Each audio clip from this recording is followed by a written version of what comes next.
Continuing our story, we have Spider-Man and Agent Venom going toe-to-toe with this new Carnage, this new villain that they have now. Considering Cletus Cassidy just, took the Carnage symbiote, we had that story pretty much just, come to fruition, or pretty much come in earlier in the story to kind of make it a bit more chaotic here.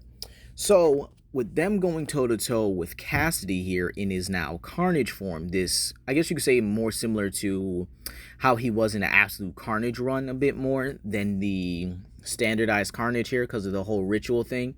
He's beating the absolute living daylights out of both of them. They have no chance, no ifs, ands, or buts about it.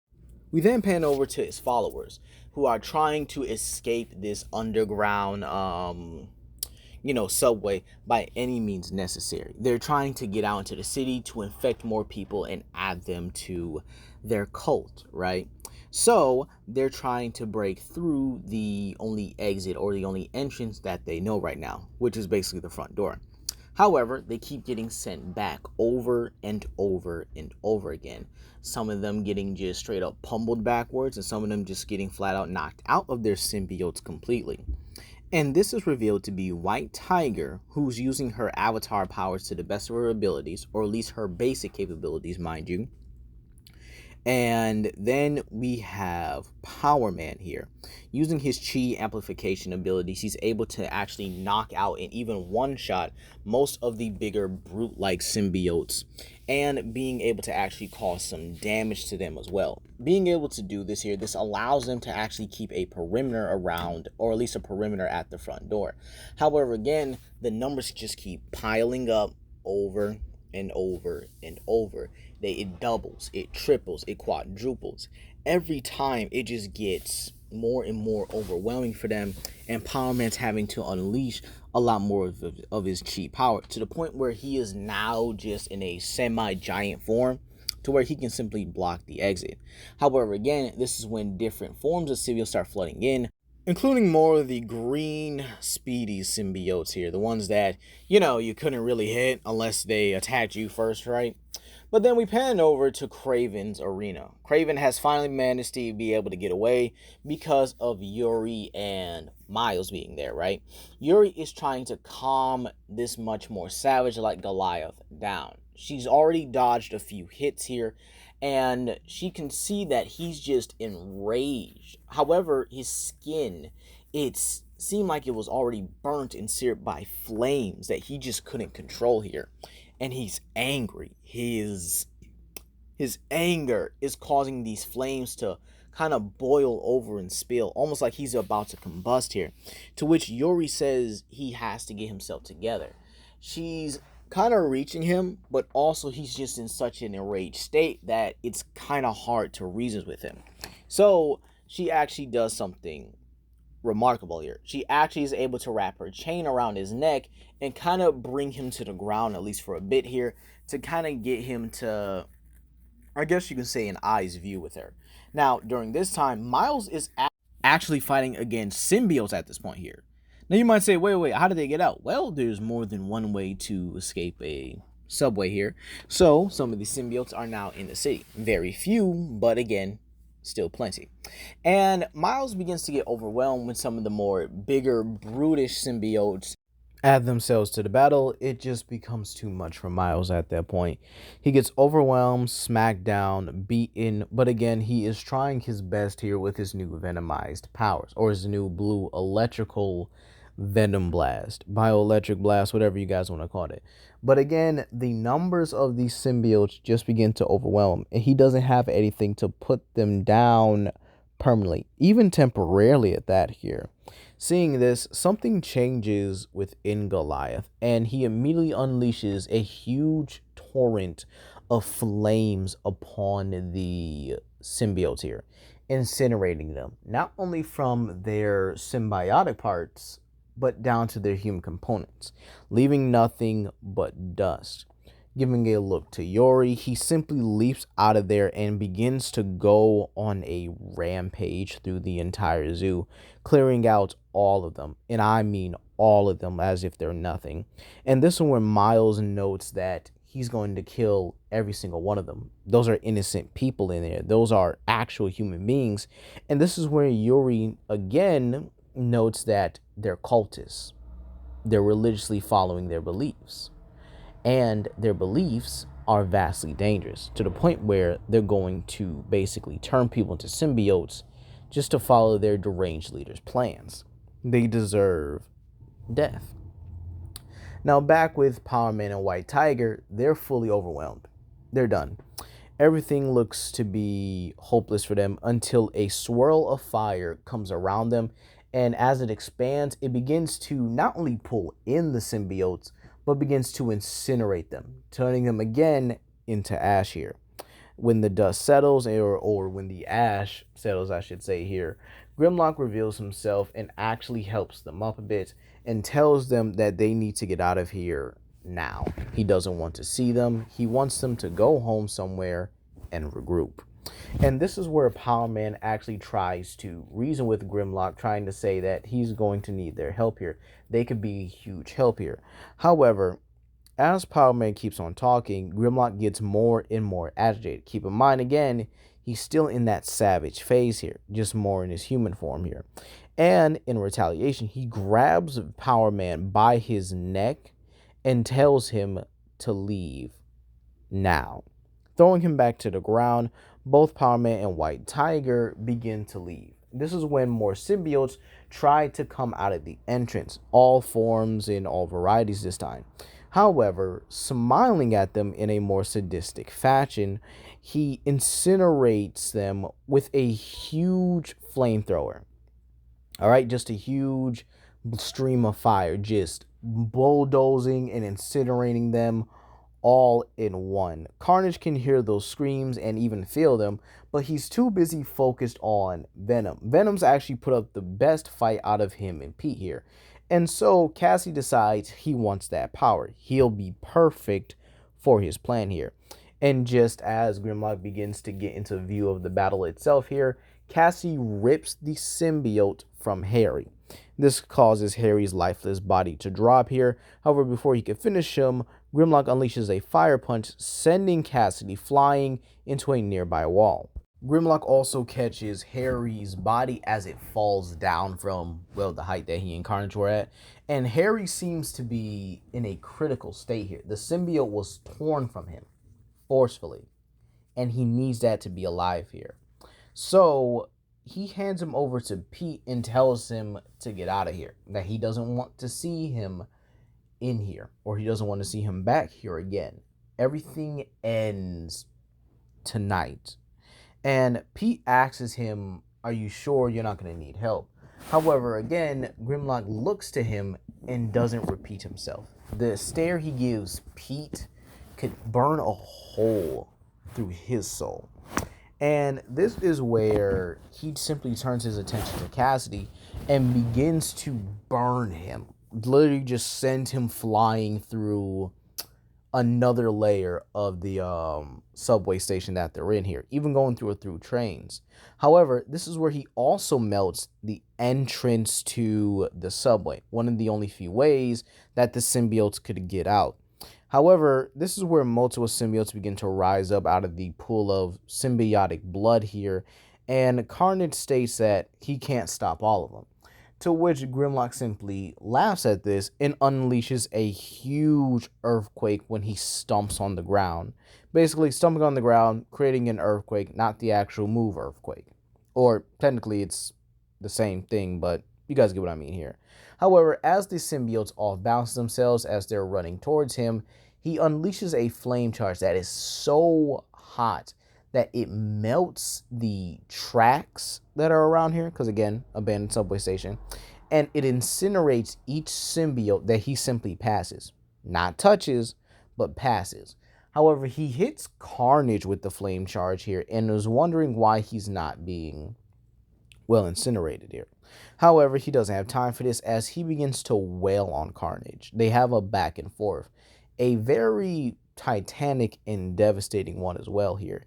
It actually reaches not from just below, or at least into the bottom of New York City, but to all of it. Every part of Manhattan and even the other islands around him. Everyone feels this battle going on here. And the heat of Goliath here just keeps on increasing for some reason, becoming hotter and hotter. This is where we pan over at least an hour later while the fight is still going on, and Pete, Miles, Yuri, White Tiger, and Power Man all regroup at Aunt May's house. And this is where Pete and Miles do decide to reveal themselves to the rest of the group here. And just, since they already see the pictures and stuff around here, they introduce them to MJ. And they actually wonder, why is Goliath a bit more aggressive here? However, Miles actually thinks that maybe it has to do with his anger.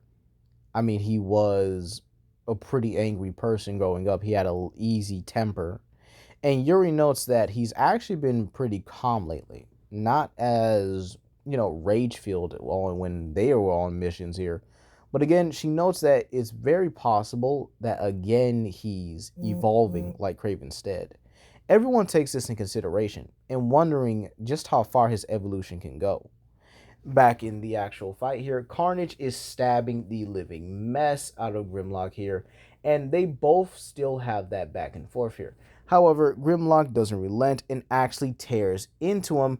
However, the rage from him being stabbed, again, allows him to transform into his much more savage-like state of Goliath. However, the sheer power from a single fire punch is enough to rocket both of them out of the subway, causing an explosion that not only goes from the subway, but actually creates a mushroom cloud in the atmosphere. Essentially, a near nuke here. And Cassidy begins to try everything this time here. He realizes that he's messed up big time, using every tendril, every weapon, everything he can use, even other symbiote hordes, but Goliath uses a flame charge to tackle him and begins to wail on him over and over and over again. However, he doesn't notice that a storm is forming above him here. And just as he begins to pull apart Cassidy over and over again, he begins to unleash a huge torrent of flame after he pins his foot down on him, only to be hit by a hammer? Well, I guess this is pretty weird. Just a whole flying hammer just comes out of nowhere here. However, when Goliath regains himself, he sees that it's none other than Thor, the god of thunder, telling him to relent, to, I guess you could say, basically stop this madness monster, if you will. And Goliath is obviously fierce about this. He is trying to end this now, and now the thunder god himself is in the way. So this is what happens next. Thor throws the hammer again, only for Goliath to actually be so enraged at this point that he simply punches it, normal punch here, and it sends it right back at Thor. He then goes on to look for Cletus Cassidy. And, well, yeah, Cassidy's gone with the Venom symbiote. And this pisses Goliath off, to the point where as soon as Thor recovers, he unleashes a flame charge at him, this time aiming it for a maximum efficiency. The intensity of the flames just get higher and higher, stronger, faster, and hotter, and it burns Thor's skin. However, Thor retaliates with a swing from Mjolnir, actually hitting him so hard that it sends shockwaves throughout the area that they're in. Thor, thinking that he should probably trap him in order to seduce the flames, considering he can now feel the heat from a simple touch of Goliath this time here, he goes on to call the power or call the wind of 1,000 worlds, right? However, Goliath, not having this and not wanting to be trapped or caged like ever again, actually busts out of this tornado, this extremely powerful tornado, with just brute force, and begins to slug Thor with a two-piece combo. No fries and no sauce. This is where Thor simply has enough here. He's feeling these blows they're burning him and causing damage at the same time here. So Thor decides to unleash everything he has in a single powerful blast. However, this blast here encoats Goliath in a blue energy, and he begins to push through it over and over and over again, slowly but painfully for him. And he's now able to reach out through the blast and grab Thor by his throat. Thor is now unable to stop the onslaught that comes next. And in all honesty, if I had to describe the absolute mauling that Thor gets here, I would probably say it's in the same league as how Mangog beat down War Thor, beating him or beating, well, this version of Thor. And definitely I guess I will explain this here right now. This is from the Marvel PS4 Avengers game. Is that the version of Thor? I guess you could say more akin to like the MCU, but it is what it is here. And he begins to just maul him, like just that badly, breaking his arms, crushing his pelvis here, just straight up slamming him into the ground over and over and over again until Thor is unconscious and bloody. He then disrespectfully throws him into the harbor just for him to drown here.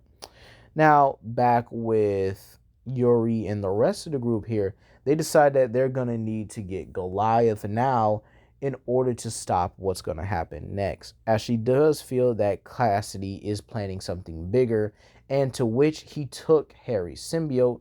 And Pete even notes that he seemed very impressed with Harry with the Venom symbiote, so they don't know what's going to happen. With both Pete and Yuri being one of the few, or being the only ones in actually a prime battle condition here, they decide to go after not only Cassidy, but Goliath as well. And this is where Pete asks him, or asks Yuri, excuse me, is this guy really worth it? To which Yuri says, more than you can imagine. Now, back with Goliath here, he simply stumbles away as police cars are coming. However, he realizes that his injuries have caught up to him. The cuts, scrapes, and bruises here are just way more than he expected here. And now Thor has broken a rib or two. He simply sits in the alley, and hopefully no one sees him as he closes his eyes. But that's not where we end this off here. Cassidy has found the center, or is at least in the heart of New York, right? And using the Venom symbiote, he actually absorbs it into him. Kind of like how he did in, what is it called? Absolute Carnage, right?